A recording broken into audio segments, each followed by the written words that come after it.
درود بھیجیے محمد و آل محمد۔ اعوذ باللہ السمیع العلیم من الشیطان اللعین الرجیم، بسم اللہ الرحمن الرحیم۔ الحمدللہ الذی ہدانا لہذا وما كنا لنهتدي لولا ان هدانا اللہ، لقد جاءت رسل ربنا بالحق، الصلاة والسلام على النبی الامی مکی المدنی عربی القرشی الرسول المسدد والمصطفى الامجد محمود الاحمد ابو القاسم محمد وأہل بیت الطیبین الطاہرین المعصومین المظلومین الذین اذہب اللہ عنہم الرجس وطہرہم تطہیرا۔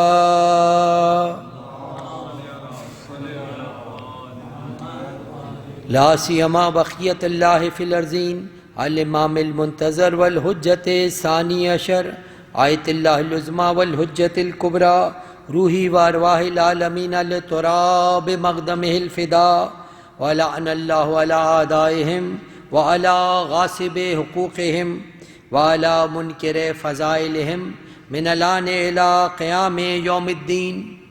اما بعد فقد قال اللہ سبحانہ وتعالی فی محکم کتابہ الحکیم وہو اصدق الصادقین وقولہ الحق والذین لا یشہدون الزور وَإِذَا مَرُّوا بِاللَّغْوِ مَرُّوا كِرَامًا وَالَّذِينَ إِذَا ذُكِّرُوا بِآيَاتِ رَبِّهِمْ لَمْ يَخِرُّوا عَلَيْهَا صُمًّا وَعُمْيَانًا وَالَّذِينَ يَقُولُونَ رَبَّنَا هَبْ لَنَا مِنْ أَزْوَاجِنَا وَذُرِّيَّاتِنَا قُرَّةَ أَعْيُنٍ وَاجْعَلْنَا لِلْمُتَّقِينَ إِمَامًا۔ درود بھیجیے محمد و آل محمد۔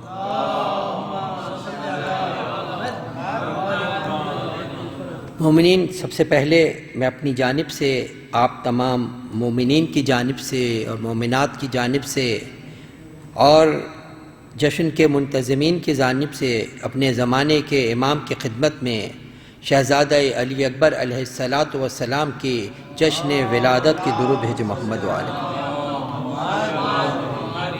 کی مبارکباد پیش کرتا ہوں، اور دعا گو ہوں کہ خداوند کریم ان بابرکت ساعتوں کو، اس جشن ولادت کو تمام مومنین کے لیے خیر و برکت کا باعث قرار دے۔ درود بھیجیے محمد و آل محمد پر۔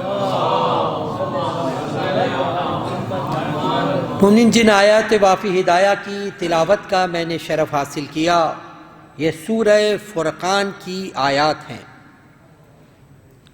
مسلسل آیات میں خلاق عالم نے عباد الرحمن کی صفات بیان کی ہیں کہ جو رحمان کے خاص بندے ہیں۔ جہاں صفتوں میں خلاق عالم نے اس چیز کا ذکر فرمایا کہ ان کی پہچان یہ ہے کہ وہ زمین پر جب چڑھتے ہیں تو غرور و تکبر سے نہیں چلتے، بلکہ ان کے چلنے میں عاجزی اور انکساری ہوتی ہے۔ غرور، تکبر ان کی طبیعت کا حصہ نہیں ہوتا، وہ تکبر نہیں کرتے ہیں، کیونکہ وہ جانتے ہیں کہ تکبر اللہ کی ذات کو ناپسند ہے، اور یہ چیز، یہ تواضع، یہ انکساری ان کی زندگی میں اس طریقے سے گھل گئی ہوتی ہے کہ جب وہ چلتے ہیں تو اس سے بھی پتہ چل جاتا ہے کہ یہ انکساری کے ساتھ چل رہے ہیں، تکبر نہیں ہے۔ تو پہلی جو خداوند کریم نے صفت بنائی تھی عباد الرحمن کی کہ وہ اہل تکبر میں سے نہیں ہے، کیونکہ یہ تکبر وہ ہے جس کو اللہ کے رسول نے ارشاد فرمایا کہ جو شخص تکبر کرتا ہے وہ دراصل دیوانہ ہے۔ درود بھیجئے محمد و آل محمد پر۔ پیغمبر کی مشہور حدیث ہے کہ پیغمبر اکرم مدینے میں ایک مقام سے جا رہے تھے، وہاں پر آپ نے دیکھا کہ کچھ لوگ ہیں کہ جو ایک طرف ایک مجمع کیے ہوئے ہیں۔ آپ نے بلا کے پوچھا کیا وجہ ہے؟ کہا کہ ہمارے درمیان ایک مجنون شخص ہے، ایک دیوانہ شخص ہے جو ذہنی طور پر جس کی صحت صحیح نہیں ہے، تو وہ طرح طرح کی حرکتیں کر رہا ہے، لوگ اس کا مذاق نعوذ باللہ اڑا رہے ہیں، ٹاک کر رہے ہیں اس کے ساتھ۔ تو پیغمبر اکرم نے ارشاد فرمایا کہ میرے پاس آؤ، میں تمہیں بتاتا ہوں کہ دیوانہ اصل میں ہے کون۔ آپ نے فرمایا کہ دیوانہ دراصل وہ ہے کہ جو تکبر کے ساتھ اپنی گردن کو کبھی ادھر کبھی ادھر کر کے چلتا ہے، جب چلتا ہے اور اپنے کاندھوں کو ہلاتے ہوئے غرور کے ساتھ بٹکاتے ہوئے چلتا ہے، اس کی نظر میں کسی انسان کی کوئی اہمیت نہیں، فقط اس کی نظر میں اب میں ہوتی ہے کہ میں سب سے افضل ہوں۔ یہ اس کی خود پسندی کی منزل ہے، یہ اس کے تکبر کی منزل ہے۔ جب کبھی بھی زمین پہ چلتا ہے اکڑ کے چلتا ہے اور دوسروں کو خاطر میں نہیں لاتا، لوگوں کو اس سے کسی خیر کی امید نہیں ہوتی۔ دراصل یہ شخص ہے جو دیوانہ ہے، جسے تم دیوانہ سمجھ رہے ہو وہ دراصل بیمار ہے۔ دیکھیے دیوانگی کی منزل، جو تکبر، خدا کی ذات کو تو عباد الرحمن تکبر کی منزل نہیں آتی۔ اور دوسری صفت یہ قرآن مجید نے بتائی کہ جب کبھی بھی وہ ایسی محفل سے لوگوں کے درمیان گزرتے ہیں جو کسی قسم کے کانوں میں مختلف قسم کے کاموں میں انوالو ہو، جس کا مذہب سے تعلق نہیں ہو، جو شریعت کے خلاف ہو، اور وہ ان کو متوجہ کرنے کی کوشش کرتے ہیں، تو ان کو سلام کر کے وہ وہاں سے گزر جاتے ہیں۔ ان کی محفل کا حصہ نہیں بنتے، وہ ان کی محفل کا حصہ نہیں بنتے۔ وہ سلام جو بزرگی اور متانت کی علامت ہے، جس سے پتہ چل جائے کہ ان کے اندر قوت برداشت ہے، برداشت کے ساتھ وہاں سے گزر جاتے ہیں۔ اور پھر ایک اور صفت قرآن نے یہ بتائی کہ عباد الرحمن کون ہے، کہ جو راتوں کو عبادت الہی کے لیے اٹھتے ہیں۔ ان کی اکثر راتیں خدا کے ذکر کے ساتھ بسر ہوتی ہیں۔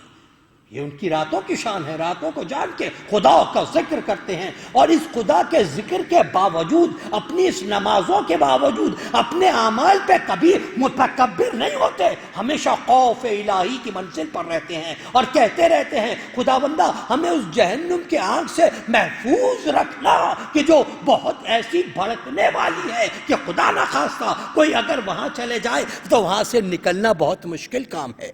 ان شعلوں سے ہمیں محفوظ رکھنا یہ عباد الرحمن کی شان ہے۔ اور پھر بتاتے عباد الرحمن کون ہے، کہ رات کو عبادت میں بسر کرتے ہیں، مگر ایسا نہیں کہ وہ سست ہیں دن بھر سوتے رہے، نہیں، رات کو عبادت میں بسر ہوتی ہے، پھر دن میں وہ خدا کے خالص بندوں کی طرح تلاش رزق کی منزل پر لگ جاتے ہیں۔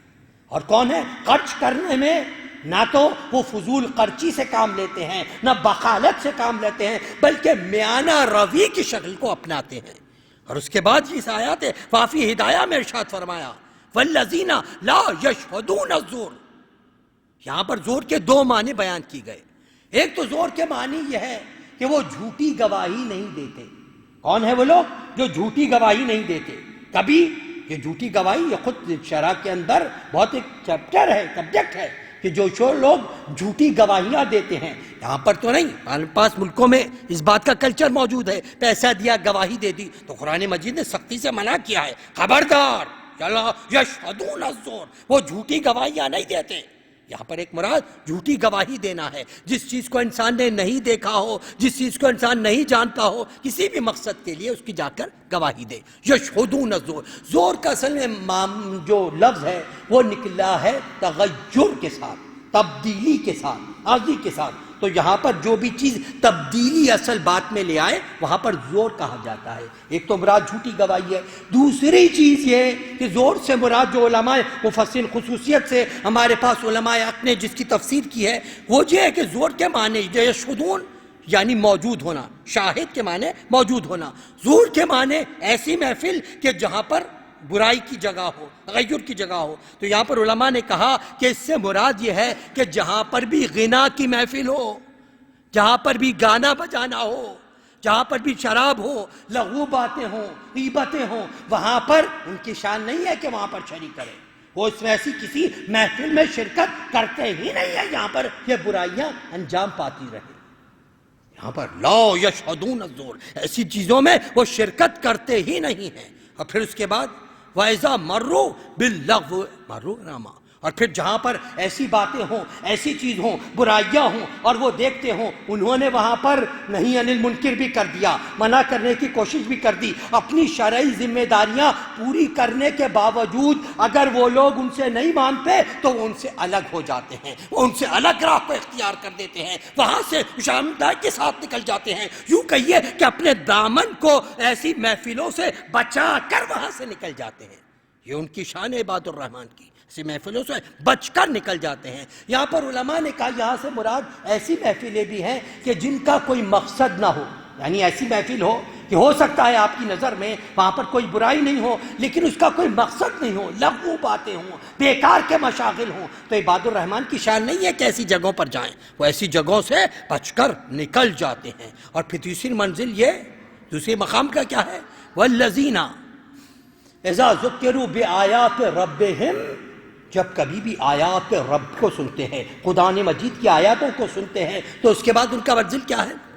آیات ربہم لا یقروا علیہا الصم والعمیان، تو اس پر وہ اندھے بن کے نہیں گر جاتے، اندھے بن کے نہیں گر جاتے، یعنی یہ نہیں کہ قرآن کی ظاہری آیتوں کو لے لیا، اس کے مطالب کو چھوڑ دیا، تو یہاں پر کافر مراد نہیں ہے۔ علماء کی بحث سے بس مختصر اپنے بدل کی طرف آؤ، یہاں پر علماء کی بحث سے مراد یہ نہیں ہے کہ کافر نہیں، اس سے مراد منافق ہیں یا مسلمانوں کا وہ گروہ ہے جو ظاہری قرآن پر عمل کرتا ہے، قرآن کو یاد کر لیا، قرآن کے ظاہری چیز کو دیکھ لیا، اس کے مطالب کی طرف نہیں گئے کہ قرآن کیا رہا ہے۔ قرآن قالی ظاہر بات ہے، پڑھنا بھی ثواب ہے، پڑھنا بھی دیکھنا بھی ثواب ہے، لیکن قرآن کا مقصد فقط دیکھنا اور پڑھنا نہیں، قرآن کا اصل مقصد یہ ہے کہ اس کے مطالب کو سمجھنا، پھر اپنی زندگیوں میں اس کو عملی دامہ پہنانا مقصد ہے، قرآن کا یہ مقصد ہے۔ تو قرآن یہاں پر تذیب کرتا ہے کون لوگ کہ جو فقط ظاہری الفاظ کو دیکھ لیا، فقط ظاہر پر ہی جان دے دیتے ہیں، اس کے مطالب کو سمجھنے کی کوشش نہیں کرتے، گہرائیوں پر جانے کی کوشش نہیں کرتے، فقط سطحی مطالب تک رہتے ہیں۔ تو قرآن یہاں پر ایک بہت دلیل کی چیز بیان کر رہا ہے، کیونکہ جو لوگ فقط ظاہر قرآن پہ عمل کرتے ہیں، ظاہری چیزوں پر عمل کرتے ہیں، ان کو بہکانا آسان ہو جاتا ہے، لہٰذا یہی وجہ ہے جب کبھی بھی کوئی چاہتا ہے ان کے اعمال میں تحریف کر دیتا ہے، مگر جو لوگوں نے قرآن مجید کی اصل کو سمجھا ہوا ہے، اس کے معنی کو سمجھا ہوا ہے، مطالب کے سمجھنا ہوا ہے، ان کے دل میں قرآن ایسی اپنی جھاڑکوں کو گاڑ دیتا ہے کہ وہ قرآن کے مطالب سے ہٹ کے کسی چیز کو قبول نہیں کرتے۔ یہ قرآن کے مطالب کے سمجھنے کی منزل ہے۔ تو اندھے بن کے، یعنی یوں بھاگا جائے نا کہ جیسے اندھے حافظ ہیں، فقط سمجھا نہیں، فقط خالی حفظ کر دینا قرآن مجید کا کافی نہیں ہے، جب تک اس کے مطالب کو سمجھو نہیں اور اس پر زندگی میں امپلیمنٹیشن نہ کرو اپنی حیات پر، اپنی زندگیوں پر۔ تو قرآن مجید کا کہ اندھے بن کے فقط قرآن کی آیتوں پہ نہیں کرتے بلکہ اس کو سمجھتے ہیں، ان کے معنیوں مطالب کو اپنی زندگیوں میں امپلیمنٹ کرتے ہیں۔ اور اس کے بعد والذین یقولون ربنا ھب لنا من ازواجنا وذریاتنا قرۃ اعین واجعلنا للمتقین اماما، اور اس کے بعد وہ خداوند کریم سے دعا کرتے ہیں، خداوندہ ہماری ازواج کو، ہماری ذریت کو، ہماری آنکھوں کی ٹھنڈک قرار دے، ہماری آنکھوں کی ٹھنڈک قرار دے۔ یعنی بات یہ ہے کہ فقط دعا تک نہیں، تربیت کا پورا عملی منزل ہے۔ آنکھوں کی ٹھنڈک کسے کہتے ہیں؟ تو یہاں پر کہا قرہ کے جو معنی ہیں اس کے معنی ہیں ٹھنڈک کے اور چیز انسان کو سکون پہنچائے۔ لہٰذا علماء کے اندر بحث ہے کہ انسان کے آنسو دو طریقے کے ہوتے ہیں، انسان کے آنسو دو طریقے کے ہوتے ہیں۔ ایک انسان آنسو بہاتا ہے خوشی میں، یہ دیکھیے یہ بھی ایک خداوند کریم کا کرم ہے، ایک انسان آنسو بہاتا ہے خوشی میں، ایک انسان آنسو بہاتا ہے غم میں۔ غم اور خوشی کے آنسوؤں میں فرق یہ ہے، جو خوشی کے آنسو ہوتے ہیں اس میں مٹھاس کیونکہ آنسو میں ٹھنڈک کے ساتھ مٹھاس ہوا کرتی ہے، اور جو غم کے آنسو ہوتے ہیں اس میں گرمی ہوا کرتی ہے۔ تو یہاں پر یہ چیز ہے قرۃ اعین، آنکھوں کی ٹھنڈک قرار دے، یعنی ایسا قرار دے کہ ان کو دیکھے تو ہمارے دل کو سکون پیدا ہو جائے، یہ مراد ہے۔ اور یقیناً میں عرض کیا یہ کس کی دعا ہے؟ یہ عباد الرحمن کی صفاتیں قرآن مجید کیا سب چیزوں کے لیے؟ یقیناً سب کے لیے عمل کی ترغیب ہے، عمل کرو، لیکن خداوند کریم یہاں جو مدح کر رہا ہے وہ اس خاص گروہ کی مدح کر رہا ہے، جس گروہ کو خداوند کریم نے دنیا بھر کے انسانوں کے لیے اپنے دین پر عمل کرنے کے لیے جن کی ذوات کو نمونہ عمل بنا کر پیش کیا ہے۔ یعنی سب سے اولاً یہ دعا جو ہے وہ امیر المومنین حضرت علی ابن ابی طالب علیہ السلام کی دعا ہے۔ یہ دعا سب سے پہلے علی نے مانگی تھی، اور میں حضرت عباس کی جشن کے سلسلے میں عرض کر چکا، سب سے پہلے یہ دعا میں مانگی، لیکن امام جعفر صادق علیہ السلام کی حدیث ہے کہ یہ حدیث یا یہ دعا فقط ہمارے جد تک محدود نہیں ہے، بلکہ ہم سب اس کا حصہ ہیں، ہم سب حصہ ہیں۔ ائمہ علیہ السلام کی تواریخ میں ایسی ازواج بھی ملی ہیں، ایسی ذریت بھی ملی ہے جو آنکھوں کی ٹھنڈک قرار پائے، جو دل کا سکون قرار پائے۔ اور آج ہم جس ہستی کا ذکر کرنے یہاں جمع ہوئے ہیں وہ بھی اس آیت کی عملی تفسیر کا نام ہے، وہ بھی اس آیت کی عملی تفسیر کا نام ہے، کیونکہ کربلا حسین ابن علی کسے کہتے ہیں؟ دنیا نے حسین ابن علی کو پہچانا کیا ہے؟ حسین اس ذات کا نام ہے، حسین اس ذات کا نام ہے کہ جو چیز حسین کے ساتھ منسوب ہو جائے اگرچہ اس سے پہلے اس کی کوئی حیثیت نہ ہو، مگر جہاں وہ حسین سے منسوب ہو گئی وہیں وہ تاریخ کا حصہ بن جاتی ہے۔ یہ حسین کی ذات کی منزل ہے، یہ حسین کی ذات کا شان ہے۔ حسین اسلامی تاریخ کے حصے کا نام نہیں ہے، حسین تاریخ بنانے والے کا نام ہے، حسین ابن علی۔ یہ حسین ابن علی کی شان ہے۔ حسین سے پہلے خاک کی کوئی اہمیت نہیں تھی، خاک تھی، مگر جب حسین سے نسبت مل گئی تو وہ زمین معلا بن جاتی ہے، وہ خاک شفا بن جاتی ہے۔ یہ حسین سے نسبت کی منزل ہے۔ دریا بہت سے بہتے ہوں گے مگر جہاں حسین سے نسبت آ جائے تو اب قیامت تک جب کبھی بھی حسین کی مدح و ثنا کرتی جاتی رہے گی۔ فرات تاریخ کا حصہ بن گئی ہے۔ جانور پہلے بھی استعمال ہوتے تھے، گھوڑے انبیاء علیہ السلام نے بھی استعمال کیے، مگر کوئی بھی گھوڑا، کوئی بھی جانور تاریخ کا حصہ نہیں بنا، مگر وہ جانور جس کو حسین ابن علی نے روز عاشور استعمال کیا وہ ذوالجناح تاریخ کا حصہ بن گیا ہے۔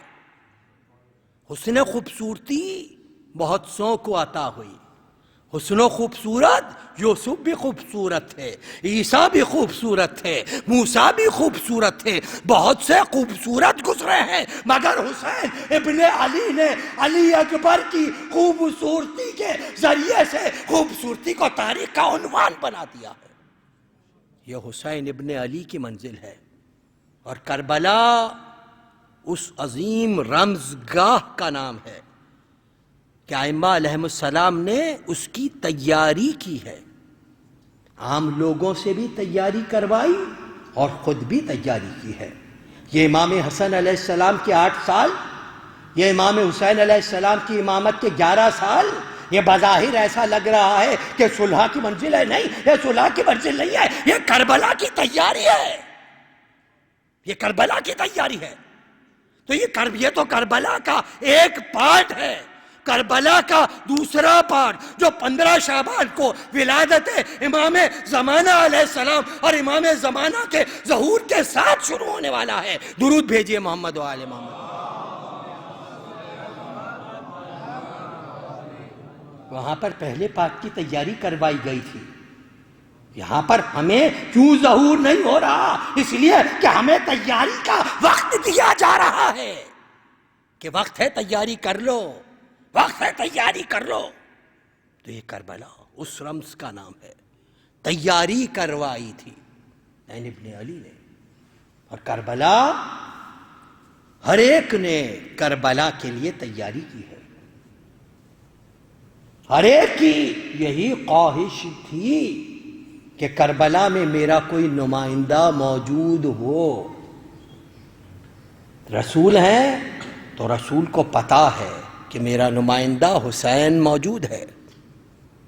جناب سیدہ جناب زینب کبریٰ کی تربیت دی جا رہی ہے، بتایا جا رہا ہے زینب دیکھو پردہ اپنے مقام پر ہے، پردہ اپنی جگہ پر ہے، مگر تمہاری ماں جو کبھی گھر سے نہیں نکلتی، جب اسلام کو وقت پڑا ہے، جب بتانا ہوا ہے تو سیدہ بھی گھر سے نکلی ہیں، چاہے ایک دفعہ پر مباہلے کی منزل پر آئی ہے سیدہ، دوسرے مقام پہ دربار میں گئی ہیں سیدہ، لیکن سیدہ کا پردہ۔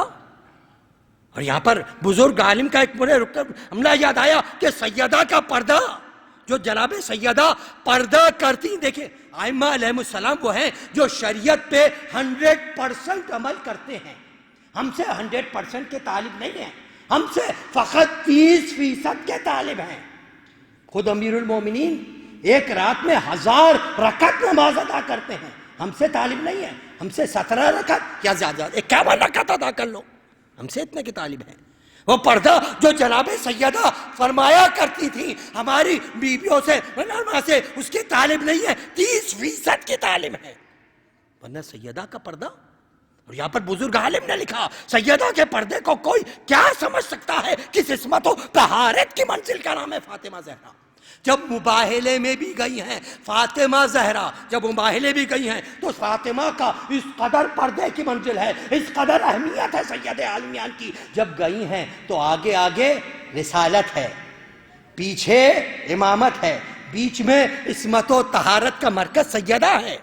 اس انداز سے شہزادی گئی ہیں کہ پہلے اللہ کے رسول کے قدم پڑتے ہیں، اس کے اوپر جناب سیدہ اپنے قدم کو رکھتی ہے، اس کے اوپر امیر المومنین کے قدم پڑتے ہیں، یعنی احتیاط یہ ہے کہ سیدہ کے قدموں کو بھی کوئی دیکھ نہ سکے، امامت کے قدموں کے ذریعے سے چھپایا جا رہا ہے۔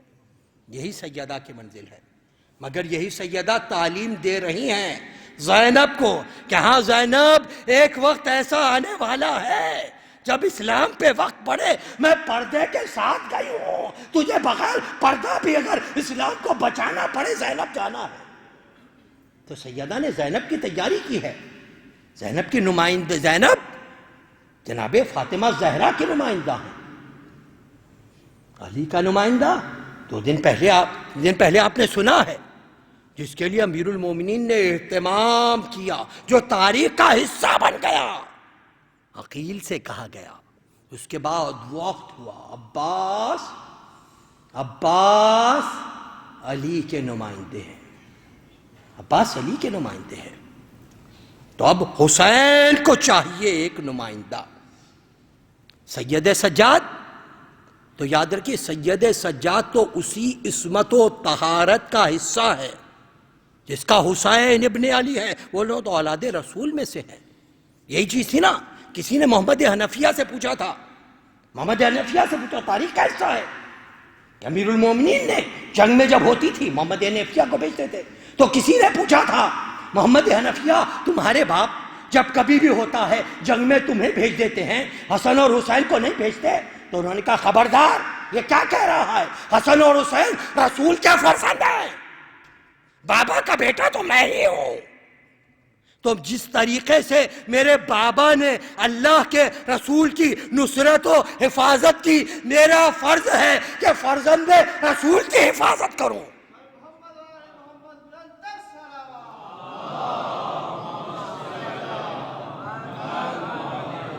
فرزند رسول کی حفاظت کرنا ہے، فرزند رسول کی حفاظت کرتا ہے، اور خدا نے حسین کو بیٹا دیا ہے۔ یہ وہ بیٹا ہے 38 ہجری، ہمارے اور آپ کے چوتھے امام حضرت امام زین العابدین علیہ السلام اس کا حصہ ہے۔ دادا کی زندگی میں پیدائش ہوئی تھی، اور والدہ کے لیے عرض کر چکا ہوں جو خواب میں دیکھی تھی، لیکن جناب شہر بانو بعد ولادت زیادہ سے زیادہ تاریخ 10 دن زندہ رہی، اس کے بعد جناب شہر بانو کا انتقال ہو گیا۔ تو دادا کی زندگی میں ایک پوتا پیدا ہوا، حسین کا بیٹا کہ جو زین العابدین کان میں اذان و اقامت امیر المومنین نے کی، اور یہاں پر وہ وقت آتا ہے کہ بابا کے کہہ کے نام علی رکھوایا، نام علی رکھوایا۔ اس کے بعد امیر المومنین کی شہادت کے وقت خاندان اہل بیت کوفے میں تھا، اس کے 2 سال بعد خاندان اہل بیت واپس مدینے آ گیا ہے، واپس مدینے آ گیا۔ اب حسین کو یہی اس بات کی فکر ہے کہ سب موجود ہیں، علی کا نمائندہ بھی موجود ہے، فاطمہ زہرا کا نمائندہ بھی موجود ہے، حسن مجتبیٰ کا نمائندہ بھی موجود ہے، میرے نمائندگی کون کرے گا کربلا میں؟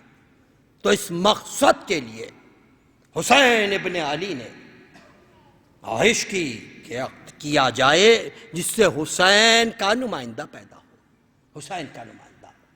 تو نظر گئی جناب ام لیلہ، ام لیلہ جو بنی ثقیف کے خاندان سے، قبیلے سے تعلق رکھتی ہیں۔ ام لیلہ بنت عمرہ یا مرہ بنت عروہ بن مسعود ثقفی، یعنی عروہ بن مسعود ثقفی جناب ام لیلہ کے جد ہوتے تھے، اور ان کو یہ وہ عروہ بن مسعود ثقفی ہیں، خاص طور پر یہ وہ قبیلہ ہے جو اپنے حسن و خوبصورتی کی وجہ سے پورے عرب میں مشہور تھا، حسن و خوبصورتی کی وجہ سے۔ دوسری واقعیت یہ تھی کہ قرآن مجید کی ایک آیت بھی ہے کہ یہ عرب کہتے ہیں درود بھیجئے محمد و آل محمد پر،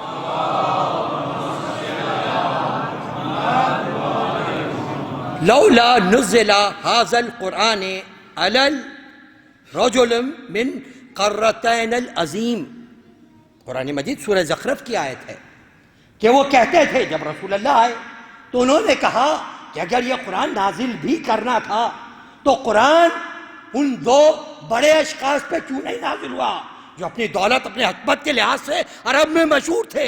قرتین العظیم 2 مقام تھے، 2 مقام تھے، ایک مکہ ایک طائف۔ مکے میں جو شخصیت جو آیت سے مراد لی گئی ہے قرتین العظیم، کن لوگوں کی طرف اشارہ تھا؟ ان مکے میں ولید بن مغیرہ، اور طائف میں عروہ بن مسعود ثقفی، یہ عروہ بن مسعود ثقفی جو جناب ام لیلہ کے جد، یہاں پر یہ مراد تھا۔ ان کا یہ جاہ و حشم تھا، اور یہ اسلام سے پہلے ان کی دولت اور اس کی رانی کی حالت تھی۔ تو انہوں نے کہا اگر نازل ہونا ہی تھا قرآن تو اعوذ باللہ حضور ختمی مرتبہ حضرت احمد مجتبیٰ محمد مصطفیٰ صلی اللہ علیہ وسلم،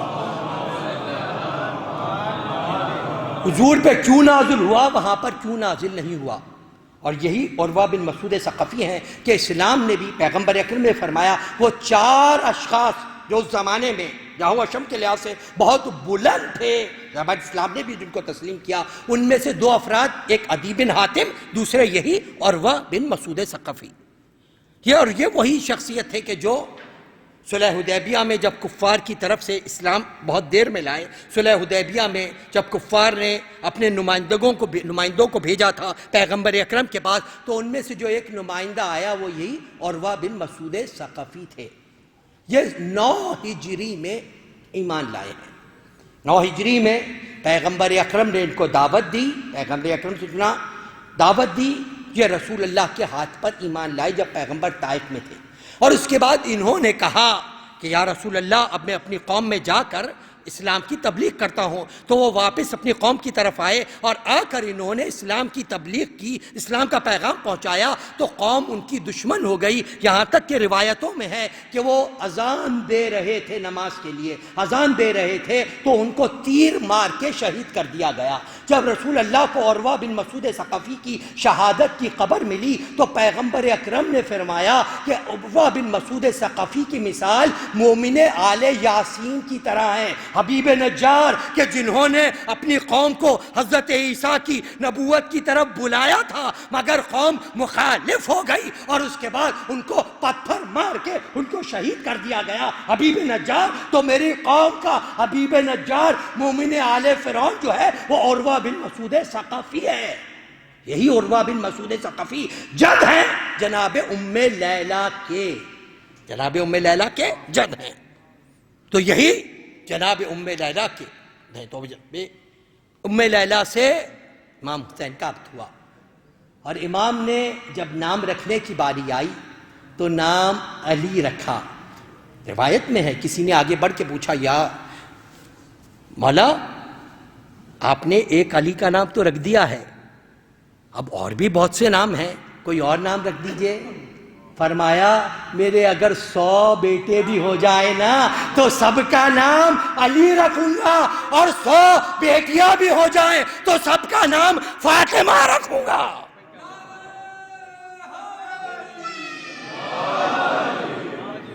سب کا نام علی رکھوں گا۔ اسی لیے ہے علی اکبر، علی اصغر، علی عبداللہ، فاطمہ، سب بیٹیوں کے نام فاطمہ، فاطمہ کبریٰ، فاطمہ صغریٰ، فاطمہ سکینہ، سب بیٹیوں کے نام فاطمہ کی منزل پر، فاطمہ کی منزل پر۔ اور پھر یہاں پر 2 سال بعد خداوند کریم نے وہ بیٹا عنایت فرمایا، وہ بیٹا عنایت فرمایا۔ اور ہمیں یقین ہے کہ تواریخ میں نہیں ملتا، مگر یقین ہے کہ جس طریقے سے حضرت عباس کی ولادت کی خوشی کی منزل ہے، اسی طریقے سے حضرت علی اکبر کی ولادت کی بھی خوشی کی منزل ہے۔ درود بھیجے محمد و آل محمد۔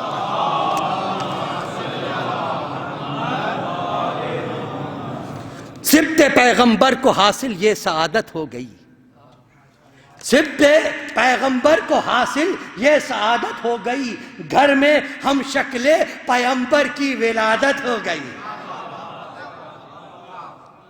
سبط پیغمبر کو حاصل یہ سعادت ہو گئی، گھر میں ہم شکل پیغمبر کی ولادت ہو گئی، مل گئی شبیر کو ایک وقت میں دوہری خوشی، بیٹے کا دیدار، نانا کی زیارت ہو گئی۔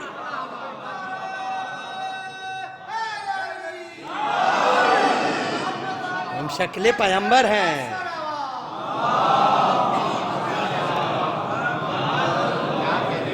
مل گئی شبیر کو ایک وقت میں دوہری خوشی، بیٹے کا دیدار، نانا کی زیارت ہو گئی۔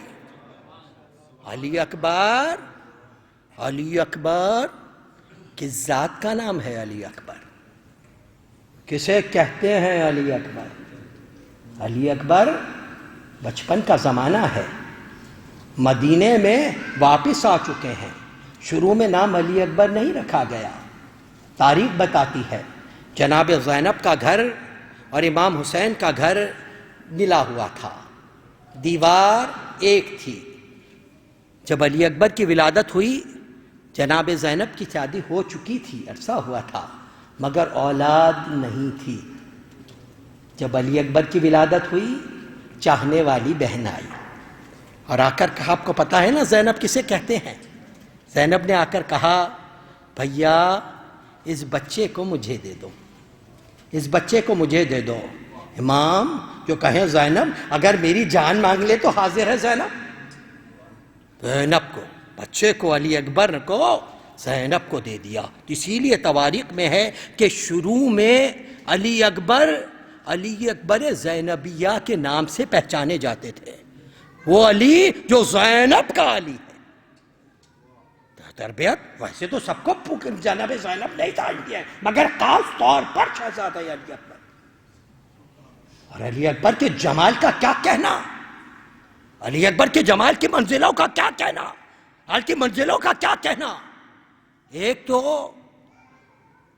بنی ہاشم کی شباہت، دوسرے بنی ثقیف کی خوبصورتی، امام حسین علیہ السلام کا حسن، جناب ام لیلہ کا حسن، اس پہ شبیہ رسول، یہ سب چیزیں اس طریقے سے جناب علی اکبر میں جمع ہو گئی تھی کہ جو کوئی بھی حضرت علی اکبر کی ابھی کو دیکھتا تھا آنکھوں میں آنسو آ جاتے تھے، اللہ کے رسول یاد آ گئے۔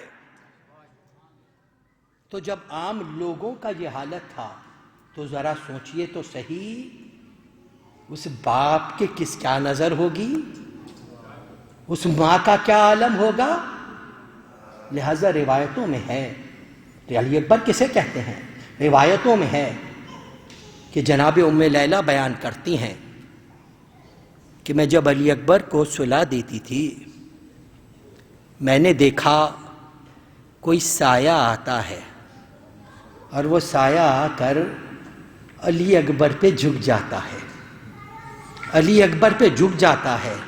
کچھ دیر کے بعد وہ سایہ چلا گیا۔ جب 2-4 دن ہوئے، جناب ام لیلہ نے امام حسین کے پاس آئیں اور آ کر کہا، آقا میں دیکھ رہی ہوں کہ کوئی سایہ ہے جو آتا ہے، علی اکبر کے پاس آ کر جھک جاتا ہے اور کچھ دن میں باتیں کرتا ہے، وہ کون ہے؟ آپ نے کہا، ام لیلہ کسی سے کہنا نہیں، وہ میں ہوں، وہ میں ہوں۔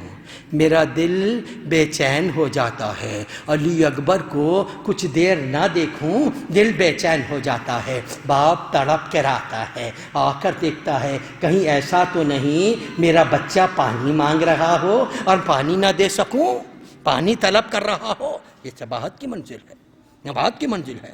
اور روایتوں میں ہے کہ ایک مرتبہ حضرت علی اکبر جب علیل ہوئے، پوچھا حسین ابن علی نے، بیٹا کسی چیز کی خواہش ہے؟ کسی چیز کی خواہش ہے؟ کہا ہاں بابا، ہاں بابا، انگور کھانے کو دل چاہ رہا ہے۔ انگور کا زمانہ نہیں تھا، انگور کا زمانہ نہیں تھا۔ میرے مولا نے دیوار پر ہاتھ مارا، جب ہاتھ واپس آیا ہاتھ میں انگور تھے، تازہ انگور تھے۔ علی اکبر جو خواہش علی اکبر کریں اور حسین نہ پورا کرے، علی اکبر نہ پورا کرے، یہ شباہت رسول کی منزل تھی، یہ شباہت رسول کا مقام تھا۔ اور فقط یہی شباہت کی منزل نہیں تھی، کیونکہ حسین ابن علی نے روز عاشور کہا تھا، اللہم اشہد ہؤلاء القوم برز علیہم غلام اشبہ الناس خلقا وخلقا ومنطقا ورسولا۔ اور یہ فقط ایران کی منزل نہیں ہے، لیکن طور پر علی اکبر ایسے ہی تھے۔ شباہت رسول تھی علی اکبر کی منزل پر، شباہت رسول کی منزل تھی۔ اور کس قدر پیغمبر اکرم سے ملتے تھے کہ مالی میں نقل کیا گیا، ارشاد میں شیخ مفید علیہ الرحمہ نے نقل کیا، درود بھیجئے محمد و آل محمد۔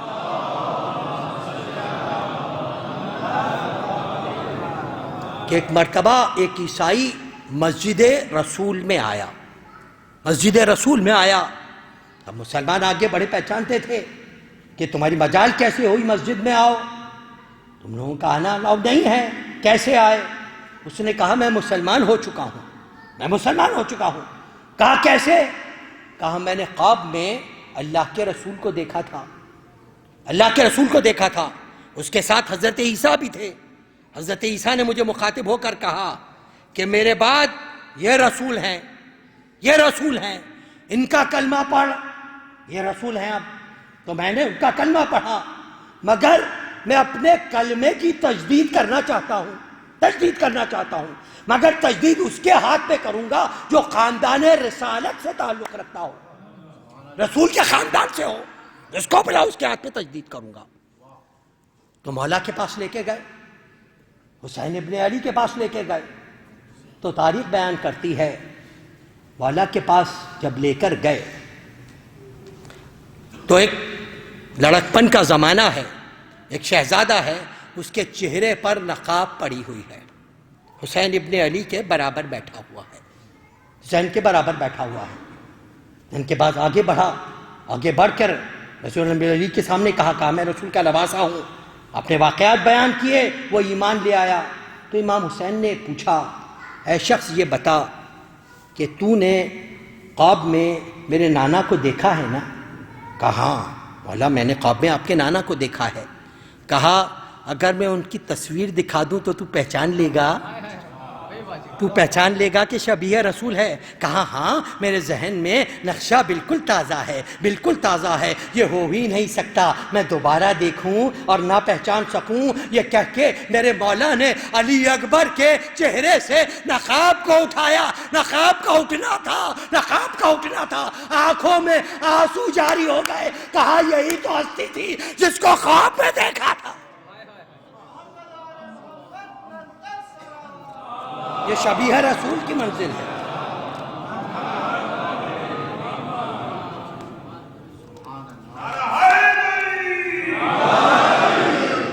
عجیب نور کا پیکر دکھائی دیتا ہے، عجیب نور کا پیکر دکھائی دیتا ہے، فلک کے چاند سے بہتر دکھائی دیتا ہے، خوشا نصیب کہ لیلا تیرا علی اکبر امام کو بھی پیغمبر دکھائی دیتا ہے۔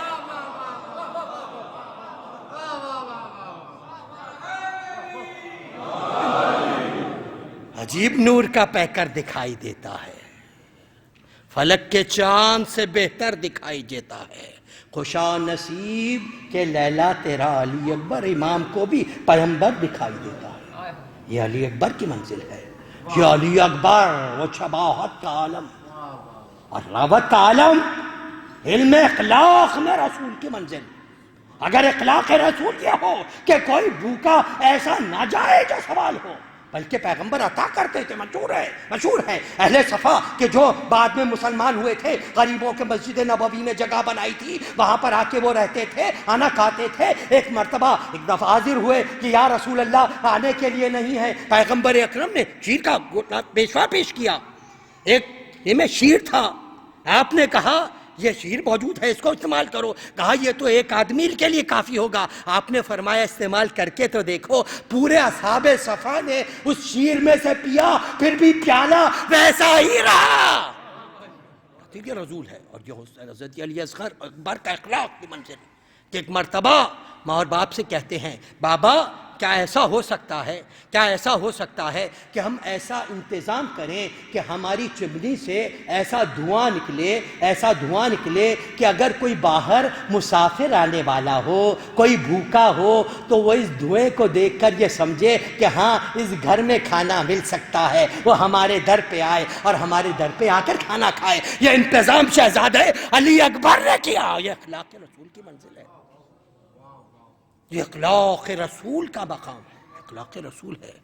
اور علی اکبر شبیہ پیغمبر، علی اکبر، اور یہ اہتمام تھا علی اکبر کے لیے، جس طریقے سے خدا کی طرف سے اہتمام کیا گیا تھا کہ رسول آئے تھے، رسول پہلے آئے تھے، علی کو نصرت کے لیے خدا نے بعد میں بھیجا، مگر علی ہمیشہ نصرت رسول کرتے رہے۔ اسی طریقے سے قدرت کا یہ انتظام تھا کہ جب محمد کی شبیہ آئے، محمد کی شبیہ سے پہلے علی کی شبیہ کو بھیج دیا جائے، تاکہ جب بعد میں محمد کی شبیہ آئے تو نصرت کے لیے علی کی شبیہ موجود رہے۔ یہی بات تاریخ بتاتی ہے کہ جب کبھی بھی علی اکبر باہر نکلتے تھے، عباس ساتھ جاتے تھے، یہاں تک کہ ایک دائر کا بیان کیا جاتا ہے کہ ایک دن حضرت علی اکبر اپنے گھوڑے پر، جس کا نام عقاب تھا، اس پہ سوار ہو کر چلے، عباس کو خبر ہوئی، حضرت عباس، ان کے گھوڑے کا نام مرتجز بتایا جاتا ہے، اس پر سوار ہوئے۔ یہ تاریخ بتاتی ہے، تاریخ کا حصہ ہے کہ جب دونوں ایک قد و قامت کے، ایک پر جمال رسول ہے، ایک جمال علی ہے، ایک رسول کی تصویر ہے، ایک علی کی تصویر ہے، تو تاریخ بتاتی ہے حالت یہ ہوتی تھی جب دونوں چچا اور بھتیجا ساتھ نکلتے تھے کہ دکاندار اپنی دکانوں کو بند کر دیتے تھے، وہ جمال دیکھ رہے ہیں۔ ہاتھوں میں ترازو ہوتے تھے، ترازو گر جایا کرتے تھے، جب تک یہ دونوں سامنے ہیں ایسی تاب نہ ہوتی تھی، ان کے جمال کو دیکھ رہے ہیں، ان کے جلال کو دیکھ رہے ہیں۔ یہ دونوں چچا بھتیجے جا کر، ایک مدینے میں باغ تھا مخصوص، وہاں پر دونوں اترتے تھے، جا کے اکثر دونوں آپس میں کچھ باتیں کیا کرتے تھے، ٹہلتے تھے۔ وہ باتیں کیا تھی کسی کی سمجھ میں نہیں آتا تھا، پھر واپس جاتے تھے تو اہل مدینہ کہتے تھے جب تک یہ دونوں موجود ہیں دونوں کو دیکھتے رہو، یہ دونوں کو دیکھتے ہوئے یہ سمجھو رسول کی زیارت ہو رہی ہے، علی کی زیارت ہو رہی ہے، یہ زیارت ہو رہی ہے۔ اور آخری بات، یہ جمال کی منزل تھی، یہ جلال کی منزل تھی۔ علی اکبر کس کا نام ہے؟ حسین جب پیدا ہوئے تھے سب سے پہلے حسین ابن علی نے نانا کی زبان چوسی تھی. سب سے پہلے حسین ابن علی نے نانا کی زبان چوسی تھی. اب وقت کربلا کسی نے بڑا ایک لطیف نکتہ ایک بزرگ عالم کا ہے. وہ کہتے ہیں حسین نے پیدا ہوتے ہی نانا کی زبان چوسی تھی. اب آخر وقت حسین کو یہ یاد آ رہی تھی کہ میں نے جب پیدا ہوا نانا کی زبان چوسی تھی. عباس کا واقعہ ہے نا، حضرت عباس جب آنکھیں کھولی ہیں سب سے پہلے امام حسین کے چہرے کی زیارت کی ہے. لہٰذا تواریخ میں مقاتل میں موجود ہے. حضرت عباس نے آخر وقت یہی کہا تھا، مولا جب دنیا میں آیا تھا آپ کے چہرے کی زیارت کی تھی، اب جب دنیا سے جا رہا ہوں مولا اپنے چہرے کی زیارت کرا دو مولا. کہا عباس کیا چیز حائل ہے؟ کہا مولا ایک آنکھ میں تیر ہے، ایک آنکھ میں خون جمع ہوا ہے. مولا نے خون کو صاف کیا تھا، چہرے کی زیارت کی تھی. یہاں پر وہ بزرگ عالم لکھتے ہیں حسین ابن علی کو نانا کی یاد ستائی، نانا کی شبی جا رہے ہیں. حسین کو خواہش ہوئی آخری مرتبہ نانا کی زبان چوس لوں. حسین نے علی اکبر کو بلایا، علی اکبر پاس آئے. کہا علی اکبر اپنی زبان میرے منہ میں دو. پیدا ہوا نانا کی زبان چوسی، آخر وقت علی اکبر کی زبان. یہ علی اکبر کی منزل ہے، یہ علی اکبر کا مقام ہے. اور پھر آخری 4 جملوں پر آپ سے آتا ہوں درود بھیجیے محمد و آل محمد. نور دعائے سبت پیمبر لیے ہوئے، نور دعائے سبت پیمبر لیے ہوئے، ارمان قلب زینب مستر لیے ہوئے، صورت نبی کی نام علی فاطمہ کا سن، کیا کیا تبرکات ہیں اکبر لیے ہوئے. صورت نبی کی نام علی فاطمہ کا سن، کیا کیا تبرکات ہیں اکبر لیے ہوئے. ان اللہ و ملائکتہ یصلون علی النبی یا ایھا الذین آمنوا صلوا علیہ وسلموا تسلیما.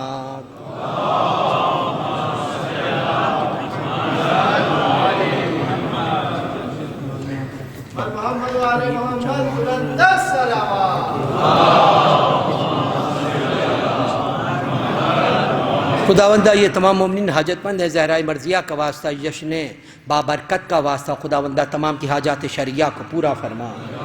جو مومنین و مومنات حج و زیارات کے مشتاق ہیں حج و زیارات سے مشرف فرما. جو مومنین و مومنات بیمار ہیں، خصوصیت کے ساتھ ایک بچہ حسین مہدی بہت علیل ہے، عید کی گئی ہے. 5 مرتبہ ہم آیے کریمہ کا ورد کرتے ہیں کہ خداوند کریم سے صحت کامل عطا فرمائے. بسم اللہ الرحمن الرحیم. امن یجیب المضطر اذا دعاه ویکشف السوء. امن یجیب المضطر اذا دعاه ویکشف السوء.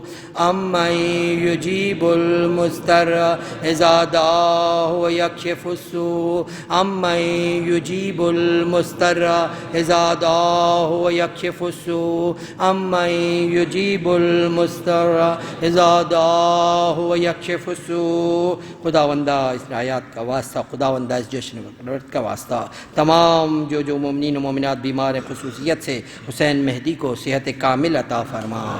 خداوندہ جو مومنین و مومنات بے روزگار ہیں روزگار عطا فرما. جو برسر روزگار ہمیں ترقی و برکت عطا فرما. جو لاولد ہیں اولاد صالح عطا فرما. جو برسر اولاد ہیں صحیح اولاد کی تربیت کرنے کی توفیق عطا فرما. جو مومنین و مومنات بہنوں بیٹیوں کی رشتوں کی وجہ سے پریشان ہیں بہترین کفو عنایت فرما. 1 مرتبہ سورہ حمد اور 3 مرتبہ سورہ اخلاص کی تلاوت فرما کر سریہ بیگم مرحومہ اور ایک مرحوم کا ابھی عالمی یہاں پر بھی آنے والے پرانے مومن تھے اقبال علی خوجہ، ان کا کل پرسوں کراچی میں انتقال ہوا ہے. مرحوم کے تعالی ثواب کے لیے 1 مرتبہ حمد اور 3 مرتبہ سورہ اخلاص کی تلاوت فرمائیے.